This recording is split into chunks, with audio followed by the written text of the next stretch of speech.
If you've watched the channel for any amount of time, this is no doubt a view you've seen several times. We're back here at Spud Run Golf, America's favorite backyard golf course. We find ourselves on this early Saturday morning, sitting at the middle of August. We're coming out of what we call the dog days of summer. The cool season turf has taken a hit. With the heat, humidity, all the stresses that can be found on cool season turf, it's about over. So now it's time to get kick-started these new projects we're gonna get this fall. And boy, do we have a bunch of them. On this Saturday, let's get the early morning maintenance done and get started on some cool projects. I think I've determined I'm gonna leave the flag in the same location this morning. Our guests just got here last night. They played 9 holes. So I think I'll let them get another 9 in on this pin placement this morning. And then we'll move the pin this afternoon. Makes sense to me, right? Makes sense to you? One more thing. We just got the green all mowed. It looks great. It looks really good. I mow this collar with a different mower. I don't know if you knew that. I have 2 4 walk behind, set at different heights. Now this collar, I only have to mow it about once every 2 weeks, so it's due. We're gonna mow that next. Then we'll get into some less maintenance type projects, more into long-term projects. The greens mower right here is set at 0.14.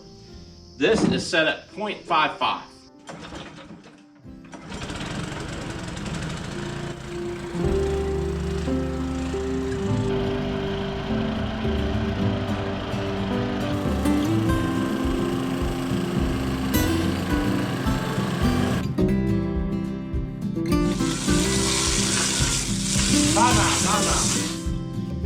So I've had people comment on episodes that says you can't use water to clean your mowers. You gotta use compressed air like an air compressor.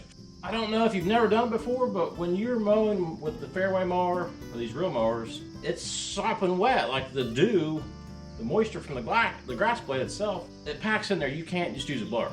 You can't. So you gotta use water to wash them off. That's my Saturday morning TED Talk. I'm not upset with your opinion because I have done it before on the 0 turn when the grass is dry. Alright, we've had troubles with this daggone golf cart. We need to take a golf cart ride. I'm going to show you a few things. Let's see if this thing's going to work. Golf carts are the bane of my existence. Does that make sense? Alright, now we're up to 5 Yamaha fuel injected golf carts. I still have the 2 purple Easy Goes. Probably gonna get rid of those, but I went ahead and picked up 2 more Yamahas, so we'll have 5 of the same fleet. When I do maintenance, it makes things easier, blah, blah, blah. But there's always a problem with golf carts, whether it be battery, tires, just the starter generators. I can't imagine having a fleet, you know, like a regular golf course. They probably have, what, 36 carts? I couldn't imagine. All right, so we're going out in the fairway. We're gonna move the sprinklers, and that kind of leads me to something else. This fairway is just, it's bad. Look at this. You can see some darker green spots. Last night I sprayed some chemicals. Last night I actually sprayed some drive for crabgrass, and then for broadleaf I sprayed T-zone. The state of the fairway, now the green isn't great, you just saw the green, it's in great shape. The state of the tees and fairway is terrible. It's really put me in a bad mood this summer. Last month and a half, it's got me down. I hate to say that, especially to all y'all, but it's got me down. I'm not giving up, but man.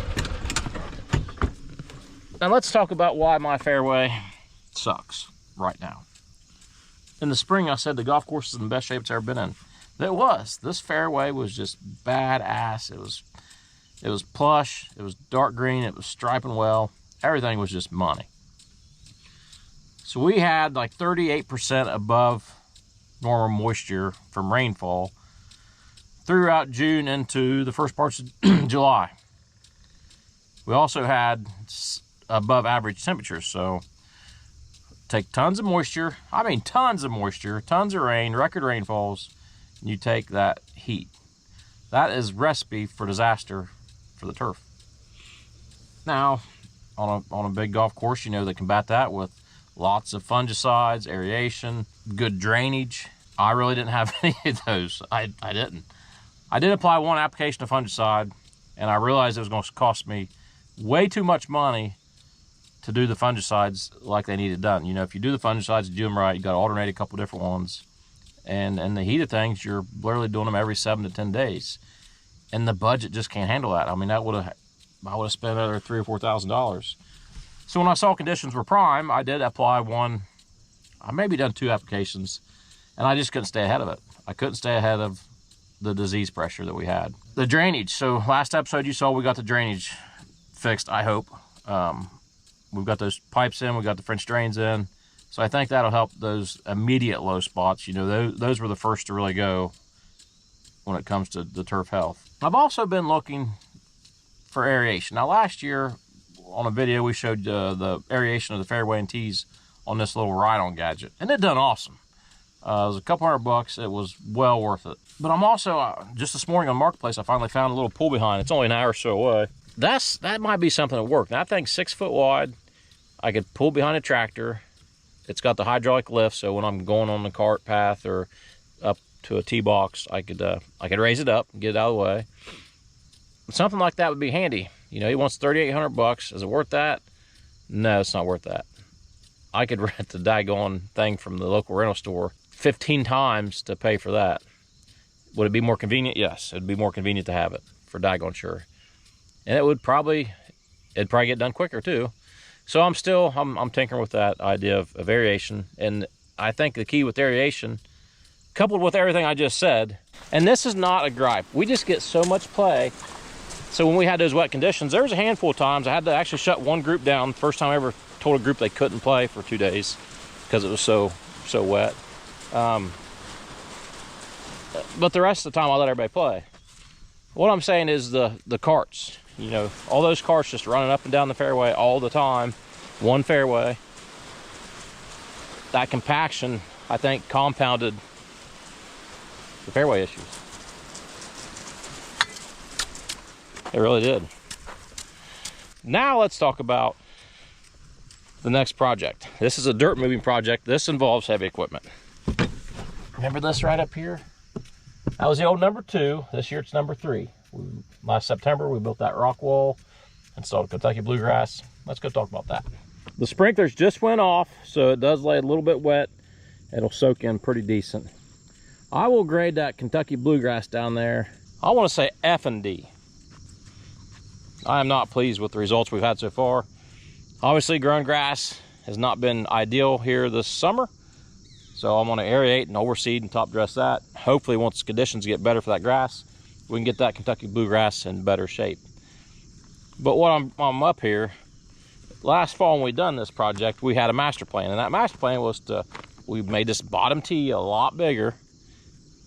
We left the old top tee alone. We put irrigation up top, but the overall goal was to this year finish this project by making this roll up to have a wider tee up top. That's what I'm going to do this afternoon. I'm going to get the excavator, we'll get the skid loader. We're going to go ahead and cut into this hill. We're going to leave the bottom part alone, but we're going to cut in this hill, make that gradual roll, make our top tee elevation a little bit wider, smoother. We will have to lower one of the irrigation heads, but I'd planned for that. That was part of the plan. Real quick, when we talk about seeding, obviously the best time to plant any grass seeds is the fall. Conditions are better, less weed pressure. We usually got some moisture, cooler nights. Fescue, ryegrass, some of those grasses, ideal September 15th up through October 1st. That's great timing. It germinates quicker. Kentucky bluegrass, which I found out from last year, getting that seed down towards the end of September, it takes forever to get going. So if I can get that down here at the end of August, this new Kentucky bluegrass, I'm confident we'll have better results than we had there last year. And that's why I'm expediting this process, this project, is to go ahead, and I think I can do this whole project here. I bet I can do it in 3 hours. And the good news is it's only 8 o'clock. So we are kicking tail on our timeline for the day. And we've had no rain in about 22 days, no rain at all. And there's no rain forecasted for the next at least 10 days. So we need conditions to be better for the fairway. Some of the tee boxes, the irrigation, I could probably do those in a week or so. We have our tournament season's coming up soon. In 2 weeks, we have member guests and we have subscribers tournament. Tournament season is upon us. Up here by the new par 5 tee number 6. I forgot, I got sidetracked here. I've been up here cleaning hickory trees. I need to get those going. So I'm offsetting my pace of play today by just a little bit, but it's okay. We need to get this fire burnt.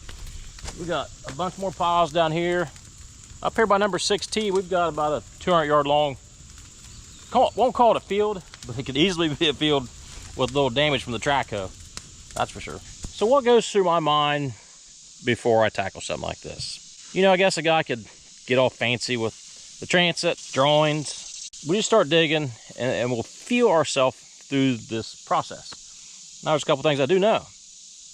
We're gonna have to lower it. I'd like to squish some of this dirt to the right a little bit in these weeds. That'll give us a better tee-ball. We've got some good dirt on top up there. Then once we get down a little bit, it's just gonna be junk. So basically, I'm not gonna save any of that dirt or that sod. I'm not gonna save any of that soil at all. It's gonna be our new base material. And we've got some soil down at the bottom we'll bring up in the skid loader. I don't know that there's much to it. I just wanna make sure this roll is nice and mobile with the Fairway mower. So I can go up and over. I'm gonna push that a little bit and probably lengthen a little bit. If anything tells us from past experience like that tee box, it's gonna be several months. It'll be next year before it's even playable. It just takes forever for that bluegrass. Now on this right side here, that's some fescue. It came right in.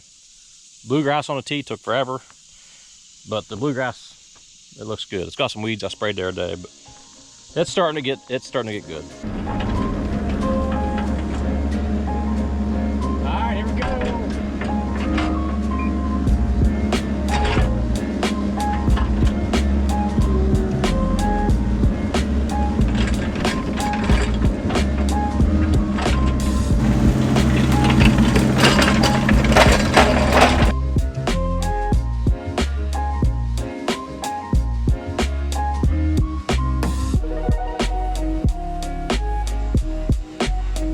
We'll call that kind of our first pass. That only took probably 25 minutes to do that work. I've got to stop. I had this irrigation head up here. I'm gonna have to do some work on that to kind of scooch it over maybe a little bit. For now, I might just cap it off and bury it. So I really need to grade this and not worry about driving on top of that head. But what's really good, I don't know what that looks like to you. To me, that looks like a rain cloud. You know, Saturday, doing dirt work, you'd say, you don't want the rain? Yeah, I'll take the rain.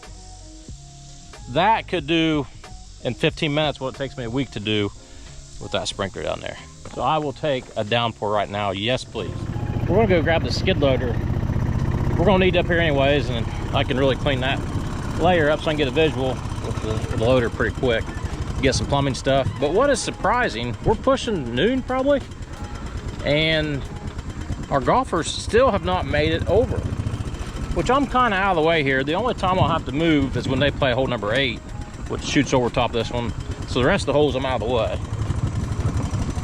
I'm just a little surprised they're not here yet.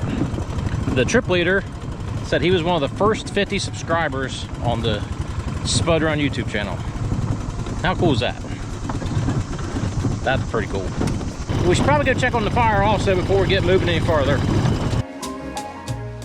It's going pretty good, but it's getting awfully loose. I need to bring the big track up here and squish it all together. How many times am I gonna say squish on this episode? That's a beer game. Every time I say squish, take a drink. You'd be about 4 deep right now, probably.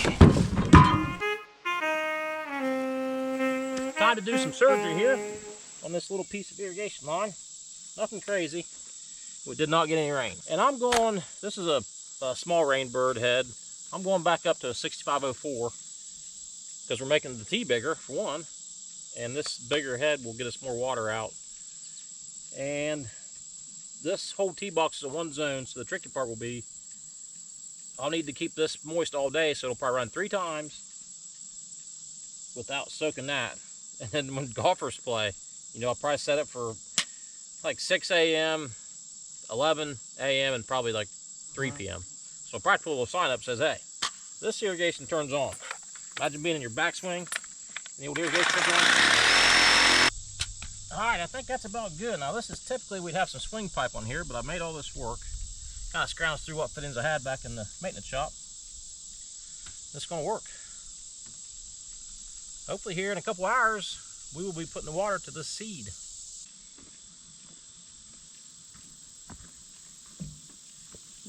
When all said and done, this tee box will be 33 yards front to back. How cool is that for a backyard golf course? I think I've got the sub base pretty good. Now I'm gonna get my topsoil in. My dilemma, the topsoil pile is about 500 yards away from here. It would probably take 25 skid loader buckets. So do I get the dump truck and bring it up a dump truck load at a time? Or do I bring it up a skid loader bucket at a time? You're gonna find out, right? Yeah.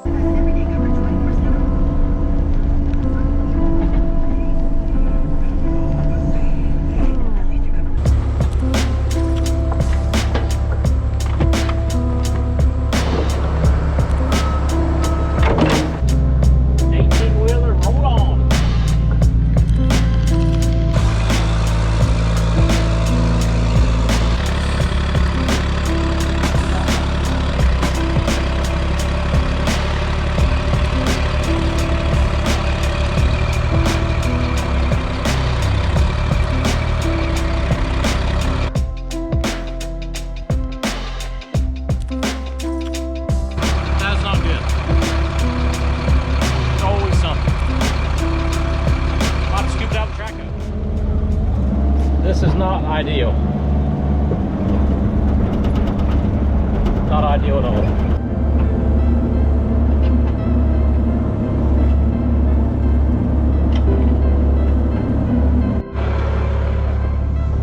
See how good we did. I can't even see. That's a tricky job to scoop that out without tearing the bed up with the tailgate. But one more load. Put this in the shop. Hopefully address it Monday or something. Before we grade that dirt, Cruz has got a project going on up here. Let's check him out. We've got a leaky hydrant, and Cruz is tasked with getting down to the bottom of it.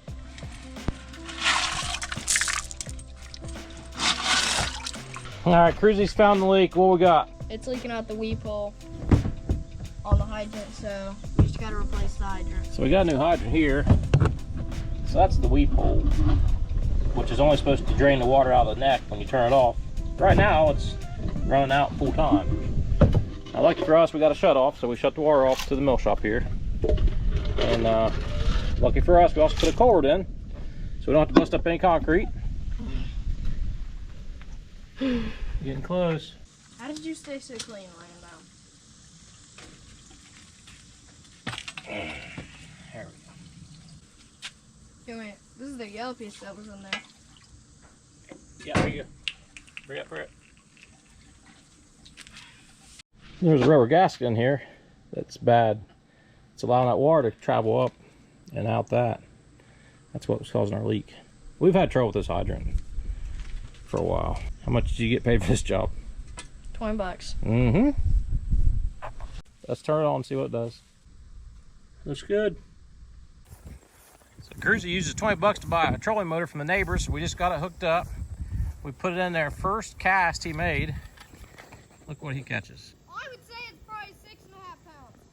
5 pounds, 9 ounces. That thing is huge. We finally made it back up to our dirt pile. Got sidetracked a little bit, but we got that hydrant fixed. Cruzy caught an awesome bass. I think this can be plenty of dirt. And what's most amazing to me right now, it's 420, no golfers. This might be the first group ever that came and played, didn't like it, and just rolled out. I haven't heard nothing from them. I have no clue what's going on. Very odd. Usually the people are eating this thing up all day, and we got nothing. All right, so let's grade this dirt out. I've got the rakes, rake it out. I said like 2 hours ago, in 2 hours we'll be seeding. So in 2 hours, we water and seeding.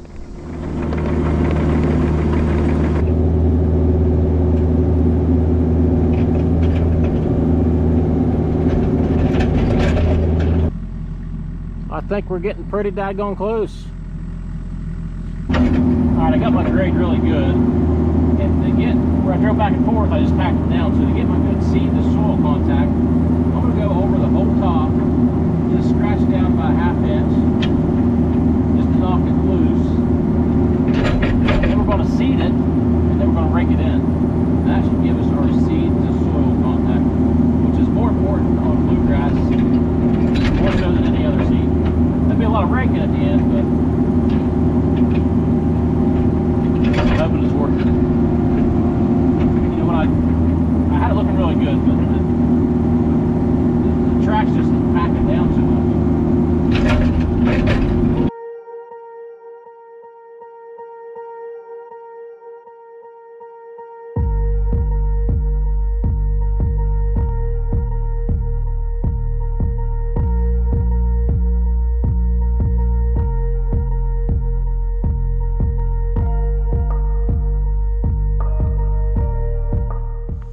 All right, I went ahead and done a little sand top dressing to get it really level. Never tried that before, but it makes sense. You know, even though you get dirt raked and really looking good, it still settles a little bit. Hoping this first coat of top dressing will help it. I've got a small nozzle on that thing, but it's still cranking way out. I have to crank it back one more. Guys, we're gonna call that a productive day here at Spud Run Golf. As you can see, the fire's about burn up. It's about 8:30, 8:22. And I just went and checked on the golfers. I had me worried. I hate to intrude on their privacy, but that is the first group that's never came over. They said they went and played in the scramble today in town, and they were getting ready to come over and hit up the hack shack, but still, I don't know. I didn't ask if there was a problem. Maybe I should have, but I just want to make sure they was okay. They were okay. They was over there by a hot tub eating some steak, getting ready to play the hack shack. So we'll call that a win. Starting tomorrow, I'm gonna jump into a really exciting project. You guys are gonna love it. Unfortunately, you won't see it for another week though. Guys, thanks for watching. Thanks for playing with us. Spud Run Golf. Over and out.